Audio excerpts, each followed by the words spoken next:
ako yung demonyo. Well, okay lang. Demonyo naman talaga ako eh. 'Di ba? Yan yung sinasabi mo eh. Mga albularyo nasa demonyo. At nasa Bible daw yan. Yes! Nasa Bible, sinabi ko na yan, nasa Bible. Okay, sandali muna dahil di pa tayo naka-connect ngayon sa ating Facebook. Sandali muna. Okay. Kumusta sa lahat nating mga kapatid na sumusubaybay? Sa pagkakataong ito, ating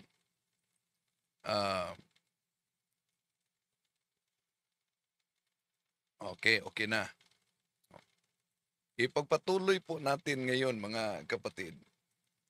Imagine, isang albularyo na sa matinding galit niya kay Father Darwin, napaamin tuloy. Iba talaga kung nasa matinding init. Ano ba yung inamin niya? Siya daw umano ay demonyo. Tandaan natin, ang pahayag ni Father Darwin, kasi ang pahayag ni Father Darwin na ang kapangyarihan ng mga albularyo kinuha galing sa demonyo. Iba yung ang albularyo ay demonyo. Hindi sinabi ni Father Darwin, albularyo, demonyo.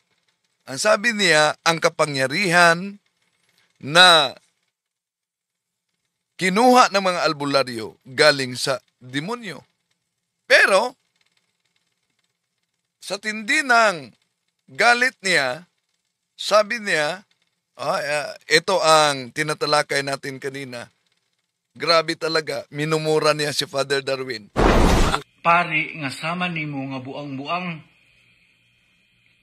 Dili tanang pari iya sa Ginoo. Isa na kaana, buang-buang nga pari, amaw-amaw. So, apektado talaga siguro ang hanap buhay sa albularyong ito. Dahil nanggagalaitis siya kay Father Darwin. At imagine, siya mismo ang nagsabi, siya mismo ang umangkin. Well, okay lang. Demonyo naman talaga ako eh. 'Di ba? Okay lang niya ang demonyo. Ngayon, ang tanong, sino ba ang albularyong sa demonyo? Mas mabuti siya naman ang mag-define kung sino ang albularyo na sa demonyo talaga. Yung nasa demonyo, yung mga albularyong mangluloko. Ayan pala. Ang nasa demonyo, yung mga albularyo na manluloko. Tanong, anong inamin niya? Well, okay lang. Demonyo naman talaga ako eh. 'Di ba?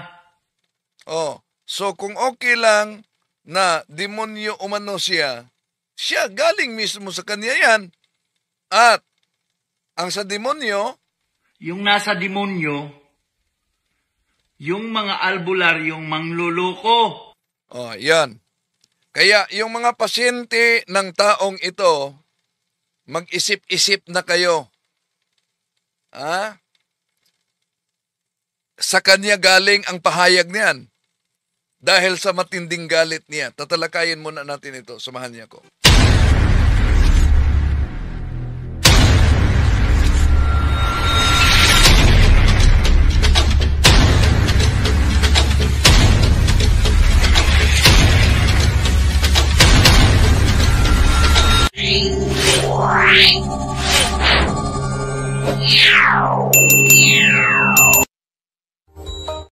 Kumusta? Welcome. Ito yung lingkod, Brother Wendell Talibong.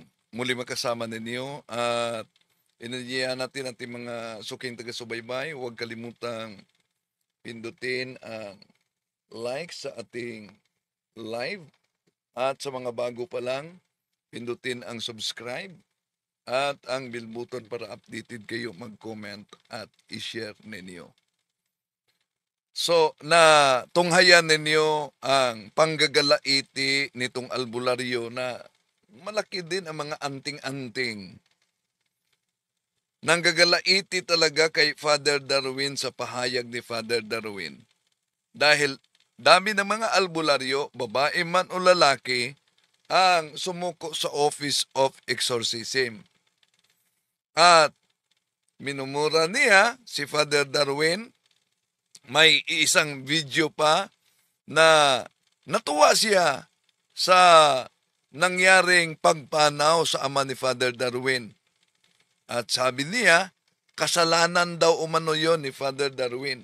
Sa kaniyang panggagalaiti, wala na sa kaniyang sariling isip to. Imagine, ang sabi ni Father Darwin, ang mga albularyo ay kumukuha ng kapangyarihan galing sa demonyo. Pagdating sa kanya, iba. Inaamin niya, Well, okay lang. Demonyo naman talaga ako eh. Di ba? okay lang. Papayag ba kayo, kayong mga pasyente niya, na okay lang na pupunta kayo sa demonyo? Ha? At maliban diyan, ano daw ang albularyong sa demonyo? Yung nasa demonyo, yung mga albularyong mangluloko. Ayan, albularyong manluloko. Ito ang pahayag niya, mga kapatid, isa-isahin natin dahil si Father Darwin daw ay albularyo. At sabi niya, albularyong manluloko. Grabe talaga. Apektado na siguro talaga. Dahil nanggagalaiti na itong albularyong ito. No? Pero, sino daw umano ang mga albularyong manluloko? Sabi niya, ayon sa Bible, mga pare, asa ka niya nabasa yan? Ha? Naghalusinate na siguro itong albularyong ito. Sige, isa-isahin natin. Yung nasa demonyo, yung mga albularyong mangluloko. Yan. Ang nasa demonyo, yung mga albularyong manloloko. At sabi niya, pasok si Father Darwin, sino ba ang umaamin na sa demonyo? Diba? Well, okay lang. Demonyo naman talaga ako eh. Diba? Sinong umaamin ng ganyan? Siya mismo ang umaamin sa ganyan. Ngayon, mga mahal na kapatid, yung mga kapatid natin na nagkomento kanina bilang pagpatuloy, sabi niya na dapat di na umano sagutin itong albularyong ito. Pero iba ang nasa kasulatan. Sa 2 Timoteo, 2 Timoteo, Kapitulo 4, versikulo 2, maging handa ka sa pangangaral ng salita ng Diyos sa anumang panahon. Ilantad mo ang mga maling aral. Pagsabihan mo ang mga tao sa mga mali nilang gawain at patatagin ang pananampalataya nila sa pamamagitan ng matiyagang pagtuturo. Ito po ang ginawa natin, mga kapatid. Sinagot din natin itong nagpapansin na albularyo, kaya dahil nagpapansin, pansinin din natin. Dahil, imagine, kayo na ang magdesisyon diyan sa mga lumapit nito at sa bumili ng kanyang anting-anting. Bakit? Galing sa kanya mismo. Well, okay lang. Demonyo naman talaga ako eh. Diba? So, pwede ba? Payag ba kayo? Lalapit kayo sa okay lang na galing mismo sa kanya? Tuloy natin. Pasok ka dyan. Kasi nag-aalbularyo ka din. So, si Father Darwin, pasok daw umano sa albularyo dahil nag-aalbularyo ka din. Ano po ba ang katangian na mga ginagawa ng mga albularyo? Ang ginagawa ng mga albularyo sa kanilang panggagamot, una, ang authority nila ay galing sa demonyo. Mabasa ninyo yan, mga kapatid, sa unang Korinto 10:20, yung ginagawa ng mga pagano, lalo na sa mga anting-anting. Anong sabi diyan? 10:20. Ito ang mabasa natin, mga kapatid, ayon mismo sa kasulatan. Hindi ang ibig kong sabihin, ang mga pagano ay nag-aalay ng kanilang handog sa mga demonyo at hindi sa Diyos. Ayaw kong maging kaisa kayo ng mga demonyo. Malinaw naman yung sabi ni San Pablo, ayaw kong maging kaisa kayo sa mga demonyo. Kung yun ang sinabi ni San Pablo, ayaw kong maging kaisa kayo sa demonyo, sino ang umaaming demonyo? Well, okay lang. Demonyo naman talaga ako eh. Di ba?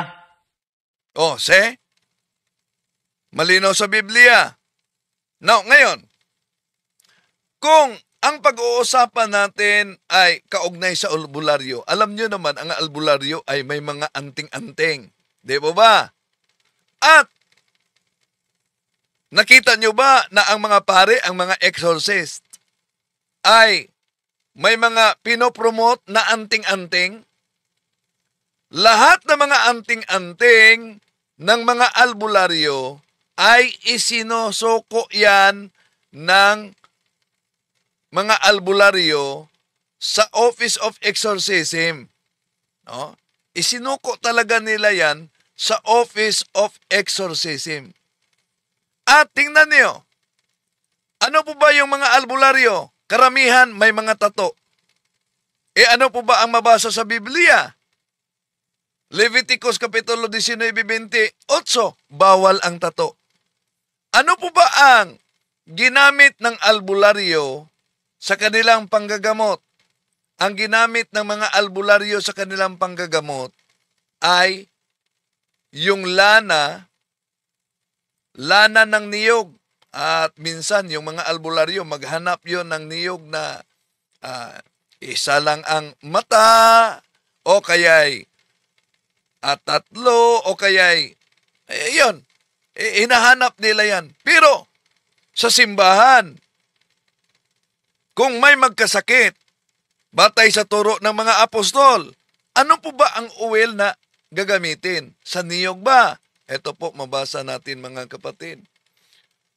If anyone else, they should ask the leaders of the church to come and to pray for them. The leaders should put some olive oil, hindi pala coconut oil, olive oil on the sick person. They should pray for him with authority of the Lord Jesus. Saan galing ang authority? Hindi sa demonyo. Sa ating Panginoong Hesus. Kung mapansin ninyo, yung pinuno ng iglesia ang binanggit dito. Ngayon, kung pinuno ng iglesia, ano to? Albularyo ba to?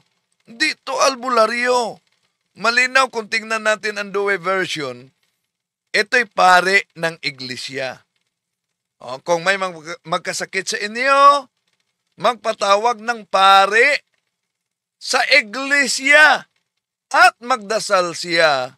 So anointing him with oil in the name of the Lord. So malinaw yon. In the name of the Lord. At yung mga anting-anting na pinopromote nito mga albularyo, alam niyo, mga kapatid, sisirain yan ng Diyos. Idolatre yan. Galit ang Diyos sa mga anting-anting. Mikas Kapitulo 5, versikulo 12, sisirain ko ang inyong mga anting-anting at maglalaho ang inyong mga mangkukulam. Kung si Father Darwin ay albularyo para sa kanya, kailan ba nag-promote ng anting-anting? Kailan ba pinopromote yung mga Latin nilang isikriam forsale here, ice cream for silher. Oh, iba't iba pang mga Latin nila. Mas mabuti na nila parang Latin. Irong itom laming isumsum. Oh, yan. Isalin na lang ninyo yan. Ha? Oh. So, ngayon, balikan natin mga kapatid. Ang simbahan sa pamamagitan ng authority, dahil ang misyon ng simbahan ay una, exorcism, kaya exorcist talaga with the authority of the bishop. Ang lahat ng mga obispo ay exorcist. Oh, obispo, exorcist. Mga pari na binigyan ng obispo ng faculty to perform solemn exorcism, yan ang magiging exorcist. So, ang akala nila na ang pari ay albularyo daw. Oh. Kung albularyo ang pari, kailan ba pinopromote ng pari ang anting-anting tulad sa kanilang mga anting-anting at ang mga tato? At ang uwel na yung uwel na yan ay galing sa niyog. Oh, mali na. Tuloy natin. At saka sa unang panahon, yung mga pare, nag-aalbularyo din.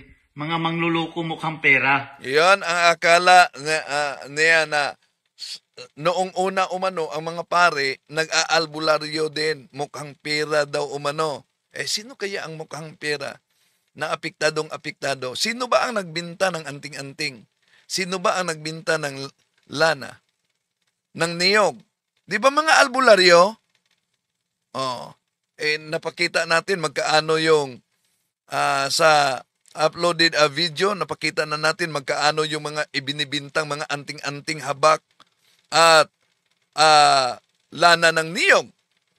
Ngayon, kung pupunta kayo sa Office of Exorcism, mga kapatid, hindi humihingi ng pera ang ministry. Kahit nga sa amin, may mga pumunta na taga-ibang diocese. Alam nyo mga kapatid, ito hindi alam ng karamihan na kami pa ang naghanap ng hotel at nagbayad. Lalo na yung nagbisita na lay minister sa Marbel yun, taga Marbel. Oh, so kami pa ang naghanda para sa pagkain. Ni peso, wala kaming hinihingi. Ngunit pag-uwi, kami pa nagbigay ng pasahe niya. Dahil ito'y ministry. Oh, pero iba ang mga lumalabas tulad itong ikinakalat ng albularyo na namimira daw. Okay. Baka apektado na talaga ang negosyo nila. At kayo talaga. Anong kayo talaga? Ang dahilan. Kayo talaga ang dahilan ng ano? Kung bakit naipako ang Diyos. Oo. Ang mga pare daw ang dahilan kung bakit naipako ang Diyos. Isip-isip naman pag may time. Ang pagpako ng ating Panginoong Jesucristo ay pagligtas sa buong sangkatauhan. Unang Korinto, Kapitulo 1, versikulo 18. Nasa Bible yan. O, nasa Bible. Makabasa ka lang ng pare, ang akala niya, pare na ng Kristiyano. O, anong talata ang babasahin niya? Mababasa, makikita, Mababasa, makikita daw. maririnig. Mababasa, makikita, maririnig. O, sige nga. Matthew 26:59-66. O, yan. Kung basahin niyo, ang binanggit diyan, pare ng mga Hudyo. Bible must be interpreted according to the context in which it emerged. Huwag kang magpastor-pastoran albularyo, hindi mo naman alam ang context sa binasa mo. Sige, pakinggan natin siya. Marunong kami magbasa ng Bible. Marunong kayo magbasa. Walang problema. Pero ang tanong, marunong ba kayong umunawa? Yan ang problema. Kung marunong kayo magbasa, marunong ba kayong umunawa sa nakasulat? Because Bible must be interpreted according to the context in which it emerged. Ito sinasabi sa 59. Sige nga. Pakinggan natin. Marunong talaga magbasa. Pero, di lang marunong umintindi. Matthew 59. Samantala, ang mga punong pari, ang buong kataas-taasang kapulungan ng mga Hudyo. Di mo naunawaan yan. Pangulong pari ng mga Hudyo. Pag mabasa mo na Pangulong Pare, ibig po ba sabihin, lahat na yan pare ng mga Kristiyano?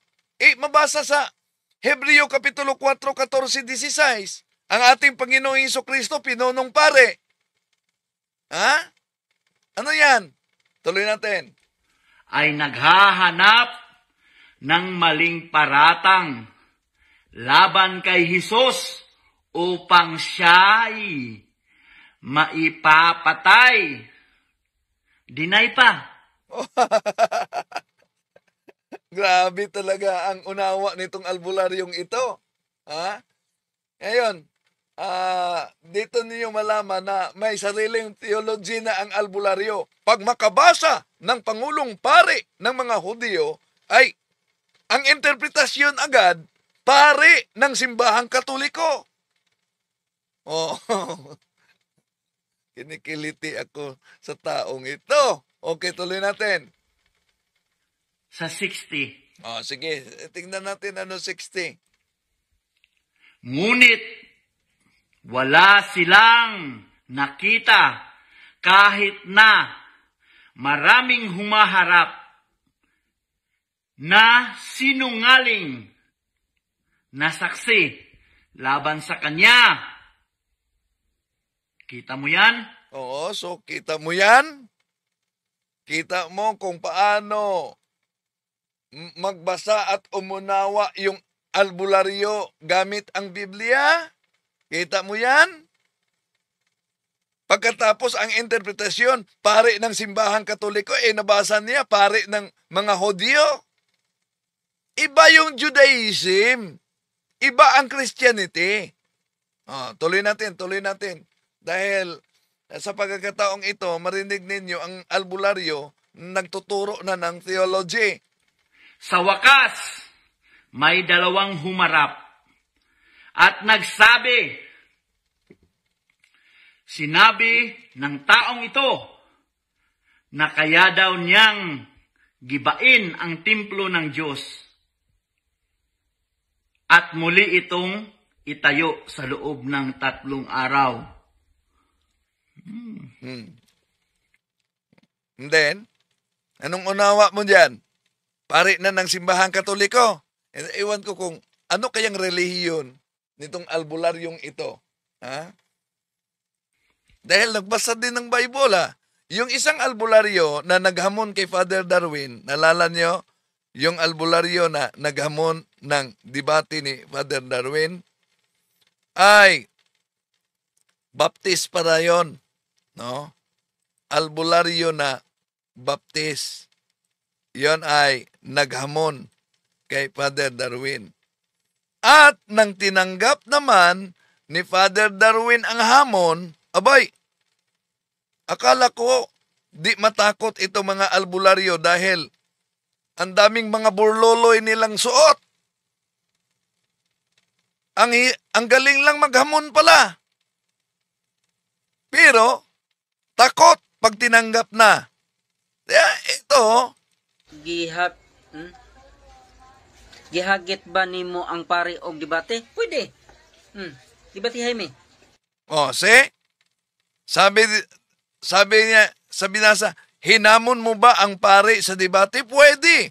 Pwede magdebate kami. At nang tinanggap na ni Father Darwin, Father Darwin, ang mga albularyo, wala nag-intra sa debate.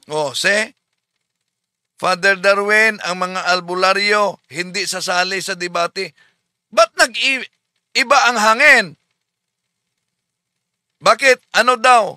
Bakit hindi sasali? Father Darwin, ang mga albularyo, wala nag-intra sa debate. Kay iyan sa yawa.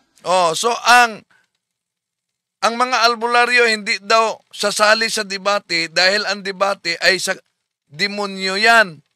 Ang tanong, kung alam mo na ang debate ay sa demonyo, kung yun talaga, ba't ka naghamon?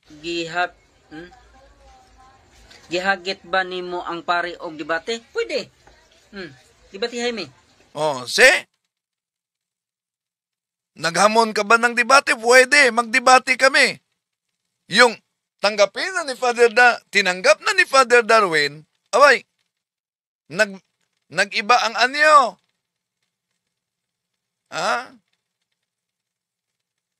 Hindi na umano sila sasali dahil sa demonyo. Pakibasa naman sa Gawa Kapitulo 18, versikulo 28. Kung hindi ba nakipagdebate si San Pablo sa publiko at tinalo niya. Okay, tuloy natin itong albularyong ito. Tumayo ang pinakapunong pare at sinabi kay Hesus, "Wala ka bang isasagot sa paratang na ito laban sa iyo?" Ngunit hindi umimik si Hesus. Kaya't sinabi sa kanya ng pinakapunong pare. Palaki pa ang kanyang mata dito. Punong pare. Ang tanong, yung punong pare yan, sa Kristiyano ba yan? Di ba nabasa mo sa Hudyo yan? Pag mabasa mo ang punong pare, ibig sabihin tumutukoy na yan sa Kristiyano. Isip-isip naman pag may time. Tuloy natin. Inuutos ko sa iyo, sa ngalan ng Diyos na buhay, sabihin mo sa amin kung ikaw nga ang Kristo, ang anak ng Diyos. Ito sumagot ang Diyos. Kayo ang nagsabi at sinabi ko sa inyo. Di magtatagal at makikita ninyo ang anak ng tao na nakaupo sa kanan ng makapangyarihang Diyos at dumating na nasa alapaap. Sa 60. Parang naunawaan niya yung binasa niya.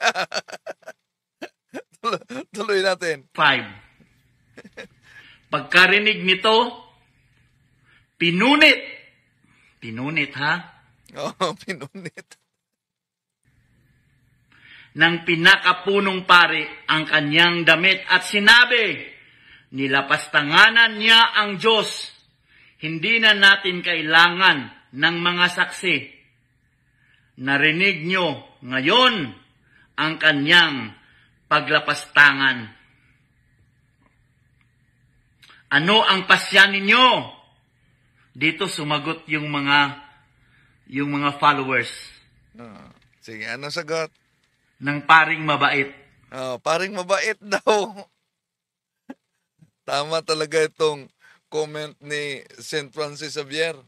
Ang mga bubo daw ay hindi alam nila na sila'y bubo. Okay, tuloy natin. Sumagot sila, dapat siyang mamatay. Klaro.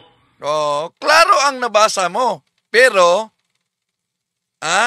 hindi malinaw ang unawa mo. Dahil ang konteksto diyan ay tumutukoy sa mga paring Hudyo. Malinaw at nababasa. Malinaw ang mabasa. Pero malabo ang unawa mo. Yun ang problema. Kaya nga, sa isang video, sabi niya, ayaw daw umano niya makipagdebate ni Father Darwin. Ha? Oh, natural. Yung kasama mo ang naalbularyo ang naghamon. Pagkatapos, umurong. Ikaw pa kaya na yung unawa mo sa binasa mo kaugnay sa Biblia ay very elementary? O kinder ba? Okay, tuloy natin. Kayo ang may problema. Wala sa mga albularyo. Oh, so, nabasa lang niya yon. Kayo ang Katoliko tinutukoy niya, wala sa albularyo. Anong walang problema? Ikaw, sa isang video, ang laki ng anting-anting mo. O anong nakasulat sa Biblia? Mikas Kapitulo 5, versikulo 12. Sisirain ko ang inyong mga anting-anting. O nabasa mo ba yon? Ha? Na galit ang Diyos sa mga anting-anting. Ngayon, kung galit ang Diyos sa mga anting-anting, ba't may anting-anting ka? Ito pa, Ezekiel Kapitulo 13, versikulo 18. Sabihin mo sa kanilang, ako, ang makapangyarihang Panginoon, ang nagsabi, kahabag-habag kayo, kayong mga babaeng bumibiktima sa mga mamamayan ko, maging mga bata o matatanda sa pamamagitan ng mga anting-anting ninyo. Nilagyan ninyo sila ng mga anting-anting na pulseras sa kanilang kamay at bilo sa mga ulo. O ngayon, sino ang magkaproblema ngayon kaugnay sa anting-anting? At nabasa natin na ang pinuno ng simbahan talaga, pare, ang gagawa ng anointing of the sick. Gamit ang olive oil.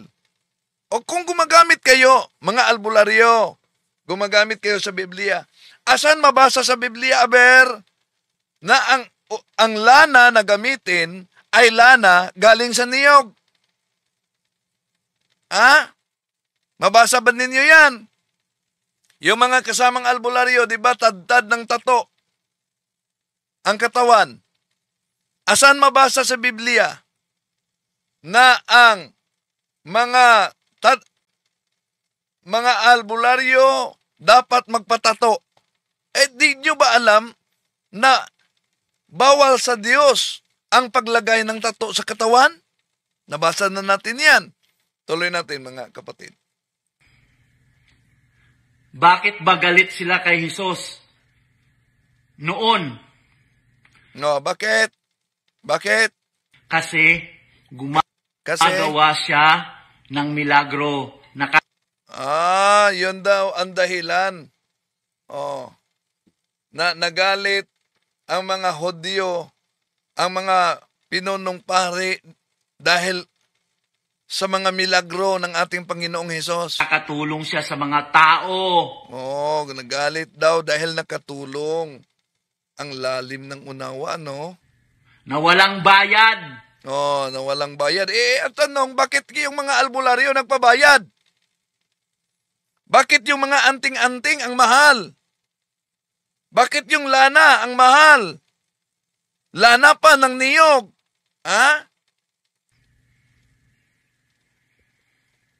Bakit? Nag-isip pa. Yan ang katotohanan. Yan ang katotohanan.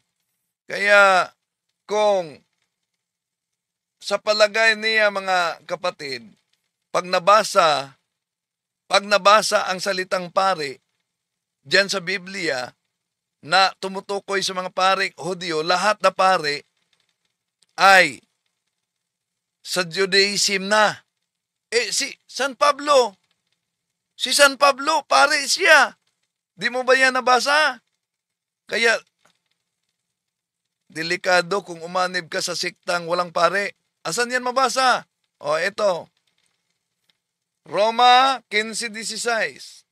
Na maging lingkod ni Kristo Jesus para sa mga hentel, naglilingkod ako sa kanila tulad ng isang pare at ipinangaral ko ang magandang balita ng Diyos upang sila'y magiging handog na katanggap-tanggap sa Kanya na itinalaga sa Kanya sa pamamagitan ng banal na Espiritu. Si San Pablo, 15:16 ng Roma, siya ay naglingkod bilang pare. Sa kanyang paglingkod bilang pare, ang tanong mga mahal na kapatid na sumusubaybay, si San Pablo ba sa kanyang paglingkod bilang pare, tinawag ba siya na ama dahil sa kanyang pagdala sa Ebanghelyo? Yes. 1 Corinthians chapter 4 verse 15, ito sabi ni San Pablo, even if you have 10,000 guardians in Christ, you do not have many fathers. For in Christ Jesus, I became your father through the gospel. Ano daw? Si San Pablo ay nagiging ama sa pamamagitan ng pagdala sa Ebanghelyo. Kung si San Pablo, ayon sa Roma Kapitulo 15:16, ay naglingkod bilang pare. At sa unang Korinto Kapitulo 4:16, siya ay naging ama sa pagdala sa pananampalataya. Si San Pablo ba may asawa? Meron ba siyang vow of celibacy? Eto, unang Korinto Kapitulo 7:8. Ito naman ang masasabi ko sa mga walang asawa at sa mga biyuda, mabuti pa sa kanila ang mananatiling katulad ko na walang asawa. Klaro. Si San Pablo, pare, Roma Kapitulo 15:16, siya ay tinatawag na ama dahil sa pagdala sa magandang balita, unang Korinto 4:15. Walang asawa, ayon sa unang Korinto Kapitulo 7, versikulo 8. Ngayon, sa mga pastor, mga ministro, ano po ba ang kasautan na isinuot ng mga pastor at ministro? Di ba, Amerikana, Barong Tagalog? O tanong, diyan sa Biblia, ano po ba ang dapat isuot ng pare? Abito. Ito, Exodo Kapitulo 28:39, ipapagawa mo si Aaron ng abito at torbiting iyari sa pinong leno at pamigkis na budburan ng maganda. Malinaw yon. Abito, hindi Barong Tagalog. Kaya, sa kaniyang matinding galit kay Father Darwin, sa matinding galit niya, di natuloy niya napansin na siya mismo ang umangkin. Anong inangkin niya? Malinaw ang pag-angkin niya dito, mga kapatid. Sa galit niya kay Father Darwin, ano yung inangkin niya? Sandali, dahil mabigat itong pahayag niya. Siya mismo ang naglaglag sa kanyang sarili. Bakit siya mismo ang naglaglag sa kanyang sarili? Siya mismo ang nagsabi. Well, okay lang. Demonyo naman talaga ako Di ba? Okay lang, demonyo umano siya. Pagkatapos, sinabi pa niya, yung nasa demonyo, yung mga albularyong mangluloko. Yung sa demonyo, mga albularyong manluloko. Kung ang mga albularyong manluloko sa demonyo, anong inaamin niya? Well, okay lang. Demonyo naman talaga ako Di ba? Kaya nga, totoo ang sinabing, ang isda ay mahuli sa sariling bibig nito. Kayo na ang magpasya, lalo na sa mga pasyente nito. No? Malinaw yung kaniyang inaamin. Dahil sa tindi ng galit niya kay Father Darwin, siya mismo ang naglaglag sa kanyang sarili. Pagdasal natin, ito mga albularyong galit na galit, mga kapatid, for the conversion nila. No? Dahil di nila alam, naniniwala talaga sila na sa Diyos, pati na yung mga anting-anting, pero grabe ang epekto niyan. Ang epekto niyan hanggang sa ika-4 at ika-6 na salinlahi, Exodo Kapitulo 20, versikulo 5. Malawak talaga ang epekto. So, yan, sinagot natin ang sabi ng naturang albularyo, siya lang ang naglaglag mismo sa kanyang sarili. Okay? Sa pagkakataong ito, mga kapatid, pasok na tayo sa punto por punto. No? Sa pagkakataong ito. Okay? Dali muna. Pasok tayo sa punto por punto. Okay. Kilala ba ninyo itong albularyong ito? Dahil dumaan lang kasi ito sa aking wall kanina.